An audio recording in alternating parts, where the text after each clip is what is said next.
le plaisir est pour nous de vous retrouver pour ouvrir ensemble une nouvelle page du soir sur les femmes militaires, bien sûr. Mesdames et messieurs, merci de nous suivre.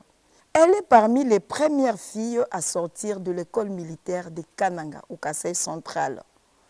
Tellement motivée à exercer le métier des armes, la générale Justine Chéchi est au sommet aujourd'hui et gère la logistique de l'armée. Elle retrace son parcours suivant.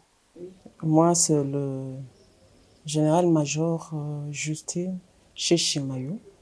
Je suis le commandant du corps logistique des forces armées de la République démocratique du Congo. J'ai intégré l'armée d'abord, c'est en 1986, sur un coup de tête, une curiosité. J'ai grandi à Kananga, à l'académie ou à l'EFO, à l'école de formation d'officiers, il n'y avait pas de femmes. C'est par un communiqué que j'apprendrai qu'on était en train de recruter les filles aussi. J'avais mon diplôme d'État. Je me suis inscrite pour faire le concours et je suis allée. Quand j'étais enfant, je voyais l'astronomie, devenir astronaute.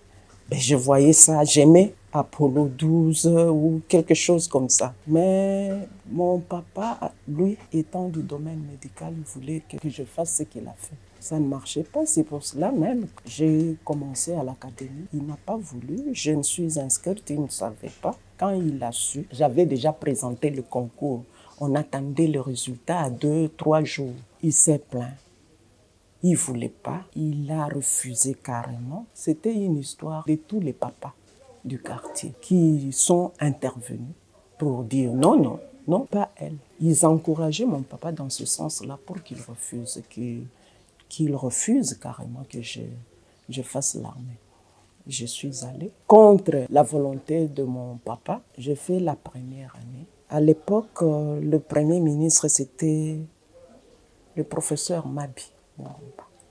Il est de là. Il est venu à la clôture de l'année, donc la 3e année terminée. Il était curieux de voir les filles dans le rang, devant. Ah. Quand il a posé la question, on lui avait dit qu'il y avait des filles, cette fois-ci en première année. Et on a décrit le comportement de chacune de nous et il est rentré. Quelques mois après, il est revenu à Kananga au deuil de son papa. C'est là où il a parlé de moi, qu'il y a une fille d'ici, qui est là-bas, qui se comporte bien et tout ça. Et ça fait que la tension baisse et tous les papas ont dit « Ok, c'est bon ». Elle est issue de la 2e promotion des recrues de l'armée connue sous le nom de division Camagnola. Aujourd'hui, elle porte fièrement le grade de général de brigade. Son parcours est à la fois captivant, inspirant et riche en enseignements. Son histoire parle aux cœurs brisés, aux âmes découragées et à ceux qui doutent encore de leur avenir. Je ne vous en dis pas plus. Découvrons notre général. Je m'appelle Mbouitivoadi Marie-Josée. Je suis général de brigade et sous-chef d'état-major en charge de l'administration à l'état-major général. J'ai fait mes études primaires à l'école primaire à Kolwezi, dans le Katanga, à l'école de quartier filles. Après les études primaires, je suis allée faire les études secondaires à l'ex-institut Sainte-Agnès, devenu par après lycée Umoja. Alors qu'on était en 6e année, les autorités d'antan prirent la décision d'enrôler dans l'armée des jeunes gens et des jeunes filles. Mais ils ont mis l'accent sur les jeunes filles parce qu'en cette année, la 1975, il y avait un mouvement de l'émancipation de la femme. Alors ils voulaient coûte que coûte qu'il y ait aussi beaucoup de jeunes filles dans l'armée. On a lancé le recrutement comme on le fait actuellement. Les jeunes garçons se sont présentés.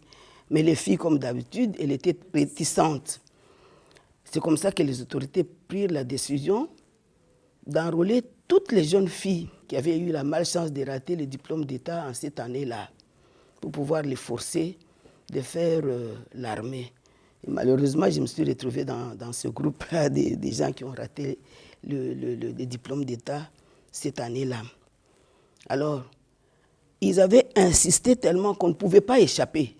Il y avait une ordonnance qui, à cette occasion-là, le communiqué passait en boucle sur la radio et on mettait en garde tous les parents qui oseraient empêcher à ce que leur fille n'aille à ce service commandé. Et on mettait même en garde les chefs des établissements pour dire que c'est lui qui va chercher à remettre les filles là pour qu'ils reprennent la 6e. Ils auront des problèmes. C'est ainsi que, par la force, je suis entrée dans l'armée. On nous a pris, on nous a dit d'aller nous présenter chacune au commissariat de là où il s'est trouvé dans ce territoire. Et on nous a ramenés ici à Kinshasa, au camp SETA, au centre d'entraînement des troupes aéroportées. C'est là où nous sommes retrouvés, les filles venant de toutes les provinces de la République. Si les autorités avaient insisté comme ça, c'est parce qu'avant, ils avaient déjà pris des contacts avec la Corée pour assurer la formation de ces jeunes gens et de ces jeunes filles-là. Parce qu'il y avait déjà des formateurs, donc on ne pouvait pas laisser passer. Il fallait absolument que la formation se fasse puisqu'ils avaient déjà pris des contacts avec le pays étranger. Là. Quand c'est les jeunes gens étaient formés par les Coréens à Mikondo. Et nous, on était au centre, là, au SETA. Notre formation était assurée par des Coréennes, effectivement. Les anciennes filles para de 1966 étaient aussi parmi nos instructrices. Et il y avait aussi certains instructeurs du SETA. C'était ça le début de la division Camagnol qui avait fait le grand défilé de 1975. Là. Quand je suis arrivée, j'ai vu comment ça se passait, comment était la formation. J'ai vu qu'il y avait de la discipline et une organisation. Donc, c'est ce qui m'a attirée et c'est ce qui a fait que je demeure dans les forces armées jusqu'à aujourd'hui. Nous avons débuté à 172. Parmi les 172, on était à 4 filles. Nous avons terminé tous à 4, mais aujourd'hui, nous sommes restés dans l'armée à 2. Moi et une de mes collègues qui est lieutenant-colonel aujourd'hui. Nous avons perdu une de nôtres en 2003. On a continué la formation. Quelques mois après, nous avons eu notre premier grade de caporal. Alors qu'on continuait la formation, il y a eu le concours pour faire les FO, l'école de formation d'officiers. On nous a demandé s'il y avait des volontaires qui voulaient faire cette école-là. Moi et d'autres amis nous sommes présentés quand même pour faire ce concours-là. Et nous avons réussi. Parmi celles qui avaient réussi, il y avait moi, le général-major Kabwanga, qui est actuellement secrétaire général aux anciens combattants. Les noms sont même sortis dans les journaux. Mais malheureusement, à ce moment-là, les autorités militaires n'ont pas permis à ce que les filles aillent faire le faux. Mais quelques années plus tard, on a quand même ouvert les écoles militaires à toutes les femmes. En 1986, le commandant suprême de l'époque a décidé. Il a ouvert les portes de toutes les écoles supérieures aux femmes. Si la femme est capable, elle fait. Et nous avons fait partie de la première promotion. Nous avons intégré l'école et notre formation était suivie pas à pas. C'était pour qu'on sache, est-ce que la femme était capable de faire tout ce que les garçons faisaient? Est-ce qu'il y a des limites? Et c'était suivi à partir de Kinshasa. On faisait rapport à Kinshasa. Donc, c'est là où on regardait le comportement, les aptitudes, surtout physiques, morales, et puis les aptitudes intellectuelles. Intellectuelles, il n'y a pas à démontrer, les femmes sont capables. Mais physiquement, on cherchait à savoir si la femme pouvait aussi faire. Et c'est comme ça que nous, on a été suivis du début à la fin, à partir de l'école et à Kinshasa, au ministère de la Défense et à l'état-major général. Quand nous sommes arrivés à l'académie, nos collègues n'avaient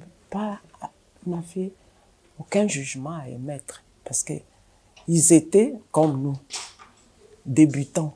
Mais c'est plutôt les anciens qui disaient, qui vous a dit que ici, ce n'est pas un lycée, vous allez mourir, vous allez fuir. Et parfois, on nous appelait, on disait qu'on était des veuves, nous avons fui, nos enfants, nos orphelins. Comme c'était une décision d'abord de l'autorité et que c'était une école de l'armée, et l'armée c'est Kotosa, et personne ne pouvait dire non. Et puis notre comportement aussi pendant la formation a fait qu'on ne dise rien physiquement, moralement, du point de vue de la discipline personnelle et puis intellectuellement. Nous sommes restés et nous avons été orientés vers d'autres formations. Moi et d'autres amis, nous serons orientés vers l'école de formation du personnel judiciaire. Là, on y formait ce qu'on appelle les auxiliaires de la justice, les greffiers, les secrétaires de parquet, les inspecteurs. Après cette formation-là, j'ai été élevé au grade de sous-lieutenant et affecté pour les juridictions militaires dans le Bas-Congo. Je suis allé travailler à Boma d'abord et puis à Matadi. Moi, j'avais le souci de toujours continuer mes études. À Matadi, je me présenterai, encouragé par des amis, je me présenterai en autodidacte. J'aurai mon diplôme et j'ai mis à côté. J'ai continué à travailler. J'ai fait à Matadi, dans le Bas-Congo en général, j'ai fait 5 ou 6 ans. Après, j'ai été rappelé à l'auditorat général ici à Kinshasa. J'ai été promu capitaine. Mais maintenant, pour passer de capitaine à major, il y avait une condition. À moins d'être un licencié, les autres, il fallait absolument passer par l'école de commandement et d'état-major. Et pour aller à cette école-là, il fallait aussi concourir. Non seulement concourir, mais être classé aussi en ordre utile. Je me suis lancé quand même. J'ai fait le concours et j'ai été admis à la 19e promotion de l'école de commandement et d'état-major. À l'issue de cette formation, j'ai été élevé au grade de major. Après le major, c'est le lieutenant-colonel et puis colonel. Quand j'avais eu mon diplôme là, j'ai gardé. Maintenant, j'ai continué à travailler. Quand j'étais déjà colonel, quand je me suis décidé de faire quand même l'université, je suis allé m'inscrire à l'université libre de Kinshasa. J'ai salué en passant mes camarades libre-joie. Et j'ai fait mon droit, j'ai ma licence en droit actuellement. Après le centre supérieur, j'ai travaillé au ministère de la Défense, au département du personnel. Après, je suis allé travailler à la justice militaire, précisément à la cour d'ordre d'abord, et puis à la haute cour militaire, où j'étais greffier, chargé du personnel et des finances. J'ai œuvré là jusqu'au 7 juillet 2013, où il plaira au chef de l'État de m'élever au grade de général de brigade. Et nous étions avec le général Boulingo, le général Sassa et moi pour les forces armées et le général Kamono Odette pour la police. C'est ainsi que nous étions parmi les premières femmes à être élevées au grade de général. Ce qui avait commencé comme un simple élan de curiosité s'est vite transformé en une véritable vocation. J'ai fait l'académie militaire, 3 ans de formation. La spécialité du génie, j'étais seule à l'école. Je suis la première femme à avoir fait le génie arme, donc le génie militaire. Les gens disent, oh non, j'ai choisi ce qui était dur. J'ai pas choisi, peut-être c'est mon destin. J'ai fait tous les cursus de formation d'un officier de carrière. Donc, quand j'ai aimé, je me suis dit, j'ai fait ma carrière militaire. Et alors, tout ce que l'officier devrait faire, j'ai fait. Après l'académie, l'application du génie, donc spécialité du génie, au grade de capitaine, j'ai fait l'école de commandement et d'état-major. Je suis passé major. Je suis allé faire l'école de guerre à Yaoundé. J'ai terminé, je suis rentrée. J'ai travaillé pendant un moment et puis j'ai fait le chest normal. Et j'ai terminé. De 86, je suis sortie sous-lieutenant en 89, donc 3 ans de formation. J'ai fait la spécialisation. Je suis passé lieutenant en 2001, premier lieutenant, capitaine en 2004. major en 2009, lieutenant-colonel en 2013, colonel en 2016, général de brigade en 2018, général-major en 2022.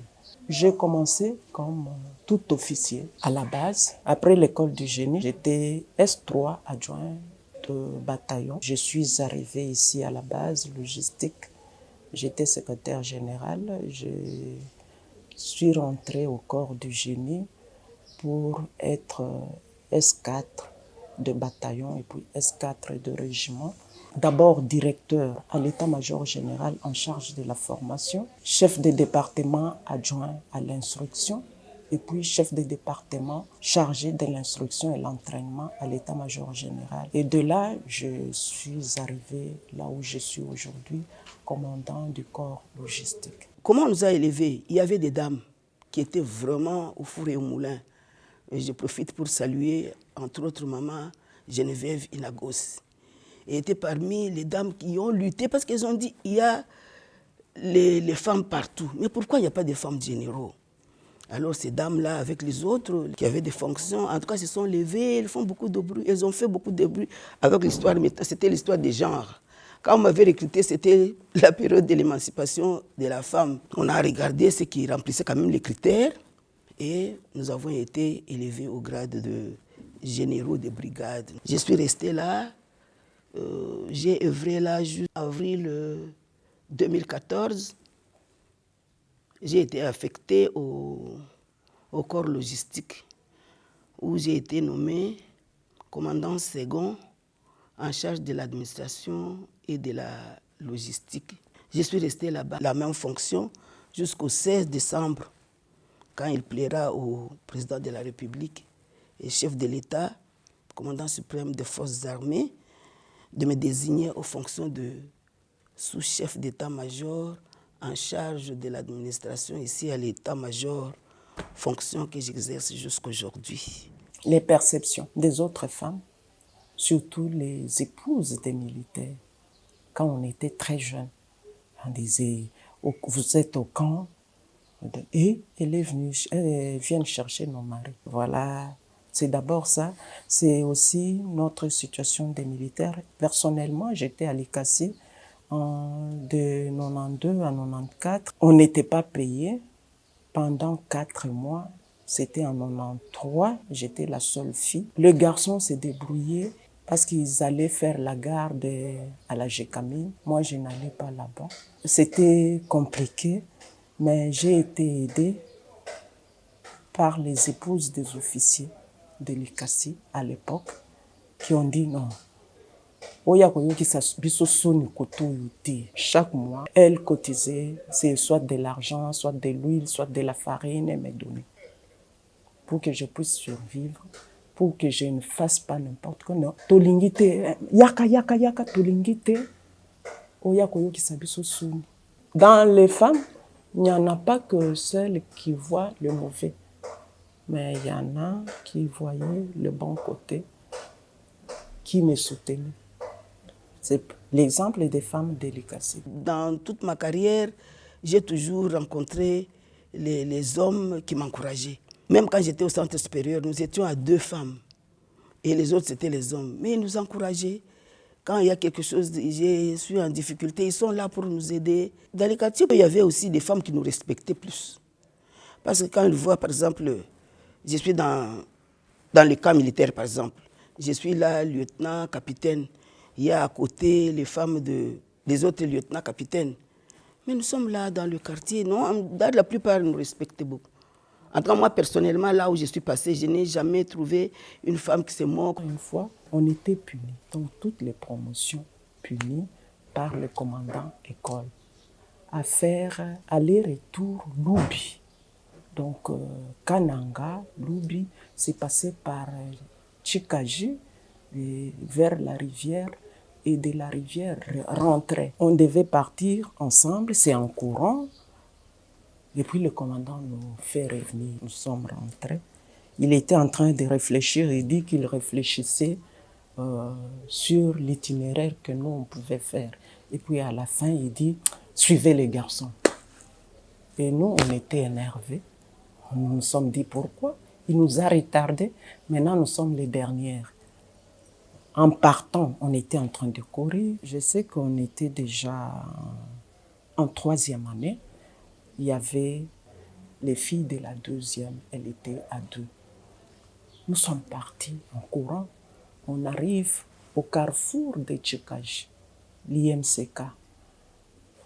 On trouve des femmes en train de vendre. Alors on a commencé à marcher. J'entends une fille qui était parmi les vendeuses qui a fait un commentaire. Voilà. Au lieu de rester à la maison, d'attendre qu'on les marie, voilà, elles vont, mais elles ne sont pas capables de faire. Les garçons sont déjà passés depuis longtemps alors. Parce qu'elle avait insulté, oui, pour dire qu'elles sont en train de marcher, en train de secouer les... Ça nous avait énervé, on avait tabassé cette fille-là. Tout ça, c'est pourquoi? Parce que à l'époque, à Kananga, voir une femme militaire, c'était rare. Pour les filles ou les femmes, c'était attendre le mariage. La générale Marie-Josée Tchivoadi incarne la détermination, le courage et la persévérance. Pendant la formation, on ne voit pas que vous êtes des femmes, non, vous faites les mêmes exercices. Nous, notre formation, nous avons fait, nous étions du côté les femmes, avec des femmes. Mais quand il y avait des exercices, il y avait des hommes qui nous faisaient faire des exercices. Vous pouvez aller vraiment, s'il y a des exercices de nuit, tout ce qu'il y a à faire, vous faites. S'il y a des marches, tout ce qu'il y a à faire, les exercices de tir, vous tirez, vous faites comme... C'est une formation normale. Dans la formation militaire, il n'y a pas de distinction. En tout cas, quand on est dans une formation militaire au centre d'instruction, il n'y a pas de distinction. Femme ou homme, c'est la même chose, c'est la même formation que vous recevez. J'aime bien la discipline, j'aime bien le respect et ça me permet d'avoir la patience dans certaines situations. L'armée m'a formée à être patiente dans certaines situations, elle m'a formée à ne pas me décourager. Et moi, j'ai comme devise toujours oser. Il n'y a pas de métier réservé qu'aux hommes, il n'y en a pas. La fille peut faire tout ce que le garçon fait. Physiquement, on dira que, oh non, le garçon est plus fort que... Parfois, c'est faux. On a vu aussi des garçons plus faibles que nous. On était là, il faut courir, le garçon qui fait... Ah. Parce que nous, quand on a débuté, quand on était en première année, pendant le cross, on mettait les filles devant pour adapter le rythme du gros à notre rythme. Mais parfois, vous entendez les garçons vous dire, mais yo pé, télématéa, lemba. Vous comprenez que ce ne sont pas que des filles qui sont faibles. Moi, une fois, dans une séance d'éducation physique et sport à l'académie, à l'IFO, j'avais dérangé et on devait me punir. On me dit que je dois me battre. C'est un exemple que je donne. Comme je dois me battre, je choisis le partenaire avec qui je vais me battre. J'ai choisi un collègue. On nous a fait porter des gants. On nous a mis dans un ring. Ring constitué des hommes. Les hommes qui se sont tenus les bras, les mains. Et puis nous, on était au milieu à 2. Nous nous sommes battus. Mais c'est le garçon qui était allé à l'hôpital. Parce qu'on disait que j'étais faible. J'avais l'œil. Je savais choisir. Et j'ai choisi. Il avait un problème. Il a commencé à saigner. Il a saigné du nez pendant longtemps et puis on l'a amené à l'hôpital. Moi, je suis restée et on m'a porté. C'est pour dire que tout le monde peut faire. Chacun doit connaître ses forces et ses faiblesses. Il n'y a pas au monde une armée sans femmes. Même si on ne les expose pas, mais elles sont là. Elles vous font du bon travail. Je sais qu'en Jamaïque, il y a une femme, chef d'état-major général, une femme de la marine, qui est chef de toute l'armée. La femme vous fait du bon travail. Après avoir fait toutes les formations, je me suis dit, mais je peux aussi porter le grade de général. Et je l'ai eu. Je croyais que j'allais rester à une étoile. J'en ai 2.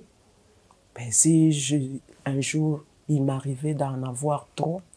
Chacun de nous porte en soi un destin un avenir à découvrir et une mission. Ne dit-on pas que le meilleur est à venir? C'était par l'échec que je suis entré dans l'armée. Mais voilà où je suis aujourd'hui.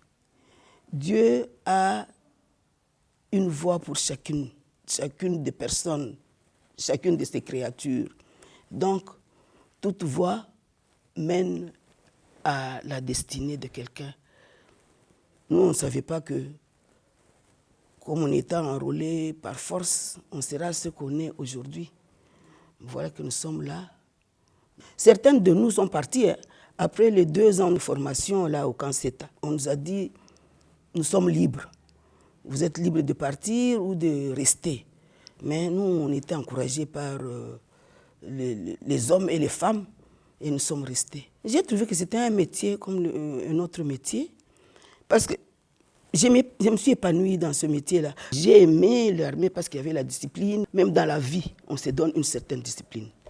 Voilà pourquoi l'armée m'a plu. Nous sommes élevés en grade, nous sommes élevés en dignité et nous rendons grâce à Dieu et aux autorités du pays. J'ai dit que l'armée, c'est un don. Il faut aimer pour y entrer. On va faire ce qu'on aime avec joie.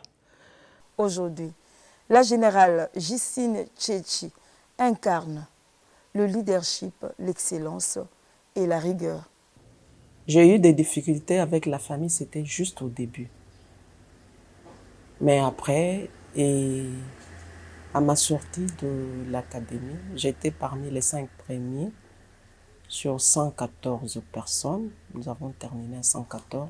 Aujourd'hui, j'ai des frères du quartier. Un était passé à la maison pour dire si nos parents étaient encore là. Sérieusement, c'était mon papa, Papa Kabamba, qui incitait les autres à dire non, non, non, non. Et s'il était aujourd'hui, je ne sais pas ce qu'il allait dire. Parce que mon papa est décédé, j'étais à l'école de guerre, j'étais major. Je n'étais pas sur place, donc j'ai pu faire mon deuil là où j'étais. Chaque fois que j'ai changé de grade, et quand il l'apprenait, il était très content. Je sais que quand je suis passé major, parce que c'est le dernier grade qu'il a connu, il m'avait appelé. Je crois qu'un de mes frères lui avait appris. Il m'a appelé pour dire « Ah maman, j'ai appris la bonne nouvelle. » Il m'avait béni ce jour-là. Il a commencé par féliciter, il a prononcé de bonnes paroles pour moi et il a remercié Dieu. Un appel vibrant est lancé aux jeunes hommes et jeunes filles de rejoindre l'armée, car le militaire est celui qui aime sa patrie et se sacrifie pour elle. J'invite les jeunes gens et les jeunes filles à faire l'armée. C'est un métier comme tous les autres. Nous sommes là pour défendre la patrie. Nous sommes là pour la sécurité. Nous sommes là pour notre pays.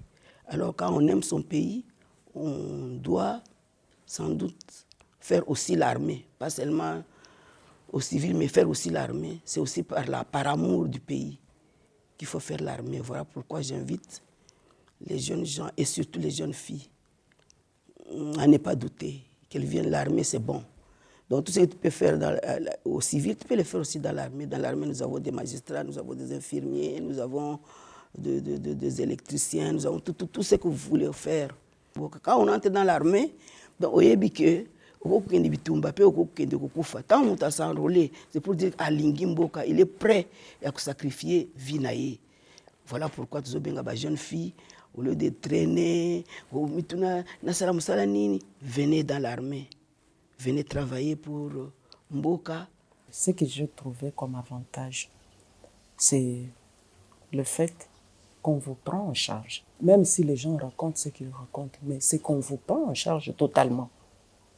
Pendant la formation, vous dormez comment, vous mangez comment, vous êtes soigné, tout ça, c'est pris en charge par l'État congolais. Vous ne payez rien. La formation de base, c'est ici chez nous. Il y en a qui font aussi la formation de base à l'étranger, aux frais de l'État. Les parents ne payent pas ni les billets, ni le séjour. Vous allez connaître la République, un peu chez nous, un peu chez nous. Donc, c'est ça le deuxième avantage. Vous êtes Congolais, vous connaissez le Congo. Le troisième, je peux aussi dire je suis un petit Jésus, la petite sœur de Jésus. J'ai accepté de mourir pour le monde. Jésus est mort pour nous. Moi, militaire, je vais mourir pour le monde, pour mon pays. C'est un avantage. On ne peut pas dire que mourir, c'est mon pays. Même ici, les gens meurent. Si vous avez des capacités, vous serez formés. Maillez les maillots. On ne va pas vous freiner, à moins que vous soyez indiscipliné. Et c'est comme ça que, c'est ça l'avantage. Moi, j'ai fait tout ce qu'il fallait faire. Je lance un appel à la jeunesse féminine d'aimer servir. Parce que c'est ce que nous faisons. Aimer servir. Et servir sous les drapeaux. C'est soit chez nous, dans l'armée, soit à la police. Nazwaki examen d'état te mais lokola na motema nayebaki kaka nakotanga nasali makasi nga moko nasali autodidacte nazwi diplôme na ngai bien que nazwaki diplôme na ngai na continue kosala mosala nazosala mosala nasi nakomi mokonzi mais lokola nazalaki na posa keke nakoma pe na licence na continue pe nake nasali licence na ngai nazwi licence na ngai naza nango mais nazo continue kosala mosala na ngai. C'est pour dire que na mokili koloba te ke ngai nasuki awa oyo ezali koya yo oyebi yango te. Et puis destin ya motu na motu ozwaki mpe ebele na ndenge totikalaki mais bamosusu totika na bango baninga tozwa baresponsabilité tozwa bagrade baninga mosusu mpe bakendaka bamosusu bakomi mpe koregrete mpo bamosusu bakenda bareganye vi wana ezalaki mpe malamu te mpo na bango mpo tokutanaka mpe na baninga mosusu lelo bakomi kotala biso somona alobi nga pe soki natikalaka mbe nakomi lokola moninga boye. Donc ne jamais se décourager. Je profite d'ailleurs pour nakoyebisa mpe bana oyo barataka examen d'état. Il y a parfois mwana raté amibomi amisali jamais. Donc tam mosusu ezali ouverture ya Nzambe afongoli le côté mosusu po ntango wana soki nasilisaka peut-être lere wana nga nasalaki humanité pédagogique tam mosusu nalingai nazala maîtresse quelque part mpe vi na ngai esuki kuna mais Nzambe aoriente nga ailleurs. Donc ne jamais se décourager. Aux 8 tu peux reprendre, tu reprends. Aux 8 tu peux faire autre chose. Ne pas oublier que l'armée est régie par un règlement, c'est le règlement militaire. Même si on parle du règlement militaire, il ne faut pas oublier la Constitution de la République, les missions de l'armée, les missions qui sont connues. Ne pas aller hors de ces missions-là, ou ne pas inciter les autres à aller hors de ces missions. Sinon, on serait sanctionné de haute trahison. Donc, c'est cela, l'armée républicaine. Partout on va nous envoyer. Pour aller prester, il faut aller. Là, je parle de celles qui sont déjà dans l'armée. Il faut travailler avec tout le monde parce qu'on dit que c'est la République, c'est républicaine. On ne choisit pas son chef, on ne choisit pas son subalterne. Des valeurs qu'il faut suivre, des valeurs militaires pour la discipline. On voit la loyauté, l'honneur. Donc, si on est hors de ça, c'est compliqué. Ça va se compliquer, mais si on suit tout ce qui est écrit, ça sera facile. Merci de nous avoir suivis et à la prochaine.